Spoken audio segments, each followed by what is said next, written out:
Ils ont acheté ce réacteur avant toute décision de EDF. Alors, d'abord, les Finlandais l'ont acheté à prix fixe et tous les suppléments vont être payés par les Français et par certainement les contribuables français parce que très certainement vous avez mis la COFAS dans le coup, cette sorte d'assurance qui rembourse tous les investissements, on va dire, foireux des entreprises françaises à l'étranger et les citoyens... seulement les foireux. Tout de suite, parce que quand ça va mal, ce sont les contribuables qui... quand même très Ah non, mais c'est pas une vision, c'est exactement ça que sert la COFAS. La COFAS sert à ça, à rembourser les pertes des entreprises à l'étranger. Et ça va être le cas en Finlande, puisque comme il fallait absolument essayer de vendre un EPR à l'étranger pour dire aux autres pays, regardez, il y en a déjà un qui est acheté, effectivement il a été vendu à prix fixe, tous les dépassements vont être payés par les contribuables français. Par ailleurs, moi j'ai un document confidentiel défense qui provient d'EDF, et nous l'avons publié, le réseau sortir du nucléaire, il y a quelques semaines, qui dit exactement, alors il faut parler du 11 septembre, les hypothèses relatives à l'impact.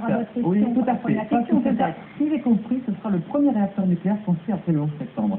Et ce document qui a été contresigné par M. Lester, qui est directeur de la branche énergie EDF, il écrit « Les hypothèses relatives à l'impact, donc un avion qui se jette sur la centrale, doivent assurer une couverture raisonnable du risque et ne peuvent prétendre envelopper toutes les éventualités. » Et d'ailleurs, il ajoute, il me semble également que les hypothèses règles utilisées ne devraient pas figurer dans les rapports de sursis accessibles au public.